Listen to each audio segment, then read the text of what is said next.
Buenos días, espero que todos se encuentren muy bien de salud.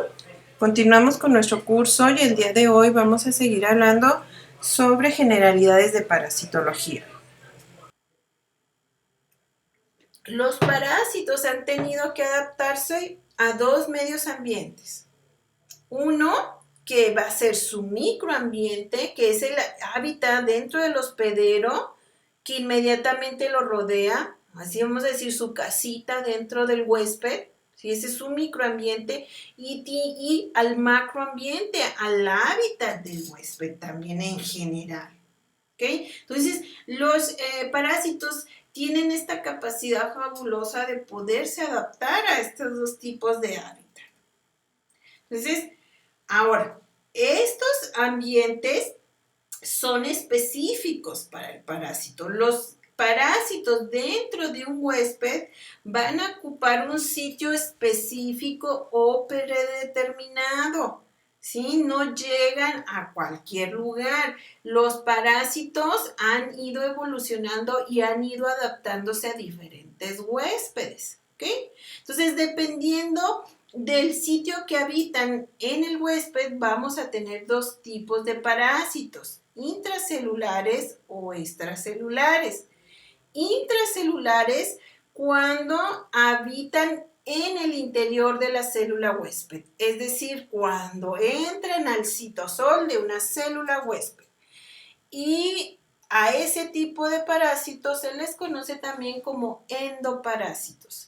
Son del tipo microscópico, como los virus. Los virus son parásitos intracelulares que no entran dentro del grupo de los parásitos tipo animales, ¿verdad? Pero sí podemos ver a los virus como una unidad parasitaria. ¿Por qué? Porque está expensa de la maquinaria del huésped. ¿Okay? De hecho, los virus son la última parte que vamos a ver en el curso. Bueno, luego están aquellos parásitos que habitan por fuera de la célula, que están en el exterior, ¿ok? Pero que están mezclados dentro de los fluidos del cuerpo o en sustancias del suelo o en una matriz de tejidos y órganos. A este tipo de parásitos extracelulares les vamos a llamar ectoparásitos. Y van desde los muy pequeñitos, como los protozoos, como las tricomonas, las amibas, hasta los largos, ya como los nematodos. Ahora, vamos a ver algunas definiciones que quiero que estemos todos en esta misma sintonía. Y vamos a ver esta información sobre los tipos de parásitos. Fíjense bien. Decimos que es un parásito obligado cuando ese parásito tiene nada más un solo huésped en toda su historia de vida. Es decir, únicamente entró a un huésped, ahí se reprodujo y de ahí salió, pero no tiene más de un huésped. Hay parásitos temporales. Este parásito puede salir de su huésped obligado, ¿verdad? Y por un periodo de tiempo puede ser que la misma necesidad lo haga salir de ese huésped para comer o para reproducirse.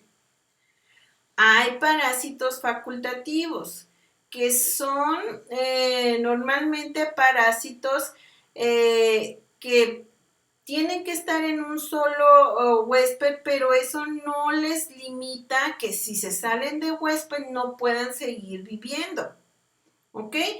Y este tipo de parásitos facultativos luego es muy similar a los parásitos incidentales, porque a lo mejor sale de ese huésped, pero se le da la oportunidad de invadir otro y se adapta totalmente. Parásitos adaptativos, ¿ok? Son aquellos parásitos que pueden vivir tanto en un huésped animal como en la vida libre, ¿ok? Y los parásitos incidentales ¿ok?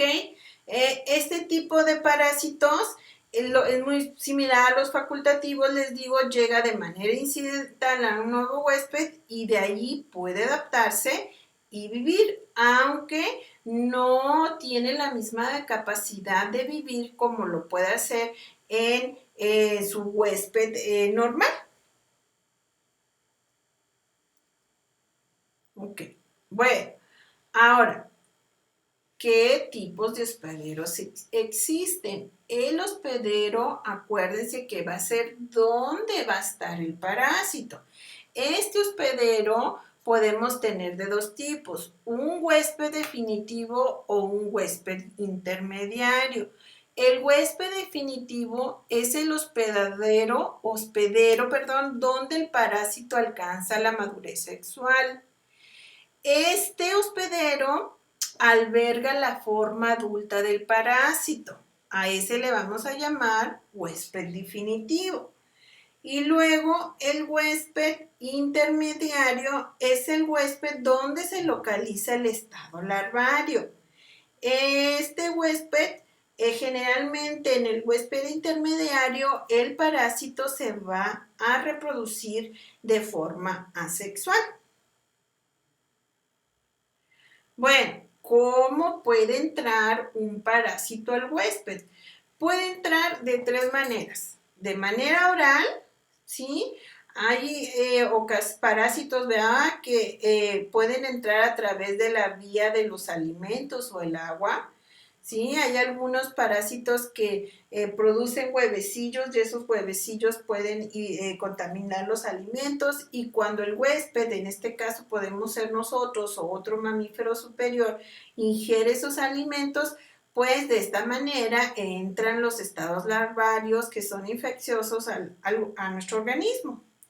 La otra manera en que pueden llegar los parásitos es a través de una penetración directa. Hay parásitos que tienen la capacidad de perforar la piel o la cubierta externa del huésped y entrar. Hay otros parásitos que necesitan un vehículo o vector que los introduzca dentro del huésped.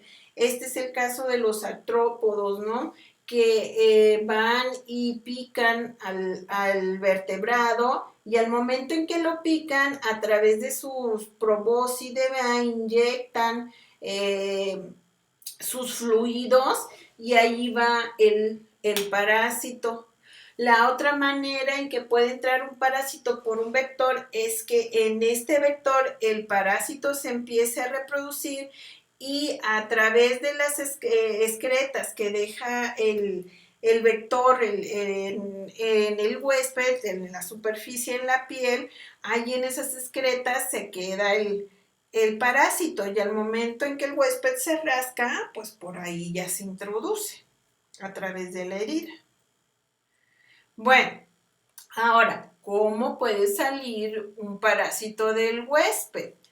La mayoría de las vías de salida, si son huevos o larvas, van a ser a través de las heces o por la orina. Sin embargo, el escape puede ocurrir a través de cualquier orificio, ¿eh? Si es demasiado la cantidad de parásitos que hay en el huésped, pueden salir por cualquier orificio. ¿Ok? Otra manera de salida es a través de un vehículo, a través de un vector que vaya, por ejemplo, un artrópodo, que el huésped está contaminado con el parásito, llega al artrópodo, pica y al momento que succiona la sangre, pues ahí va el parásito, ¿no? Y bueno, la otra forma es que el parásito pueda romper la piel y solito salirse. ¿Ok? Bueno, ahora, todos los parásitos tienen un ciclo de vida. ¿Y qué es un ciclo de vida? Es el conjunto de procesos, transformaciones o estadios que realiza un parásito para llegar al hospedero, desarrollarse en él y producir formas infectantes que aseguren la supervivencia de la propia especie. ¿Ok? Entonces, hay parásitos que tienen un ciclo de vida directo. Cuando un parásito tiene un ciclo de vida directo, quiere decir que solamente tiene un hospedador, ¿ok? Y que en ese huésped entra ya sea como huevo, como larva infecciosa, pero en él crece, se desarrolla, madura y se reproduce. Luego deposita huevos y estos huevecillos salen del huésped a invadir otro nuevo huésped. ¿Ok? Ahora, generalmente cuando es un parásito que tiene un ciclo de vida directo, es decir, que nada más hay un huésped, este parásito cuando está pasando por los diferentes estadios de desarrollo, llega un momento en que tiene la capacidad de invadir hacia otros microambientes dentro del huésped. Esto es muy común. Y bueno, la reproducción dentro del huésped de este tipo de parásitos que tienen un ciclo de vida directo puede ser sexual, asexual o hay parásitos que pueden pasar por ambas. Los ciclos de vida indirecta, este tipo de parásitos que tienen ciclos de vida indirectos es cuando un parásito tiene o pasa por dos huéspedes. Es decir, durante toda su vida atraviesa dos huéspedes. A uno le vamos a llamar huésped intermediario y al otro le vamos a llamar definitivo, como vimos ahorita. En el intermediario, este parásito va a producir, va a ser invadido por huevos o estadios larvarios. Y ahí puede permanecer en el huésped intermediario hasta que salga de él para ir a invadir el huésped definitivo donde va a alcanzar la madurez sexual, o bien sea que se enquiste y se quede en ese huésped intermediario hasta que el huésped definitivo de él llegue y se coma a ese huésped intermediario, como lo que pasa con los con estas, válgame, se me fue la palabra. Ay, ahorita me acuerdo. Pero hay parásitos, la cisticercosis. Por ejemplo, con el caso de la cisticercosis, el huésped intermediario vendría siendo el cerdo, ¿verdad?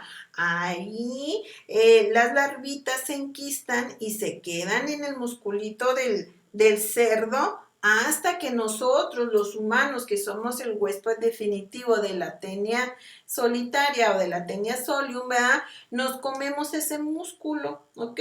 Entonces, en el huésped definitivo es donde se va a alcanzar la madurez sexual. Bueno, entonces, cuando hablamos de un parásito que se reproduce de manera sexual, significa que es un parásito que se va a estar dividiendo constantemente por mitosis. Y se va a estar dividiendo por mitosis, se empieza a acumular y aumenta su población progresivamente. Este proceso se le puso asexual nada más para diferenciarlo de la fase sexual, pero es más bien un método de partenogénesis.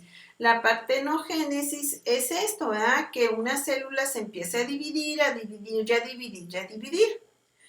Bueno, hay parásitos que necesitan pasar por una fase sexual. ¿Qué quiere decir esto? Que se necesita involucrar la formación de células haploides que van a ser gametos y estas celulitas haploides se van a generar por meiosis. Después se van a fusionar y van a formar un huevo cigoto diploide. ¿Ok? Bueno. Entonces, uno de los mayores problemas que un parásito tiene que enfrentar es su propio medio ambiente. O sea, aunque él está a expensas de los nutrientes que el huésped le pueda dar, pues en este medio ambiente a veces el huésped es hostil.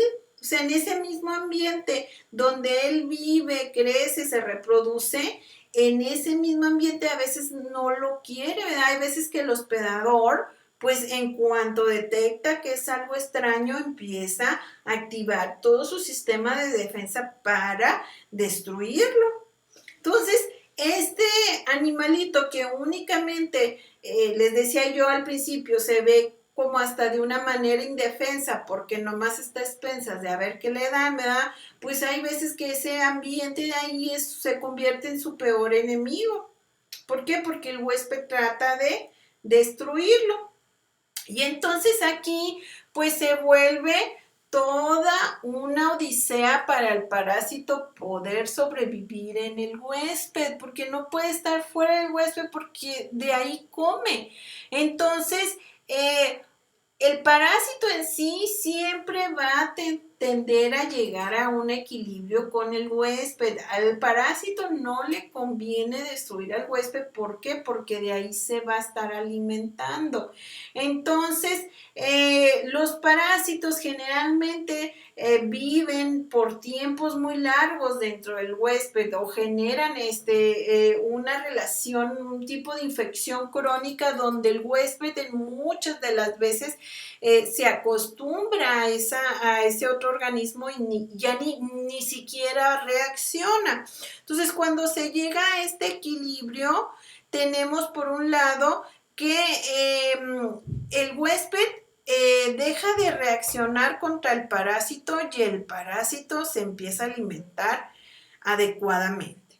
Pero cuando el huésped no está contento, entonces empieza a activar todo su sistema de defensa y trata de eliminar al parásito.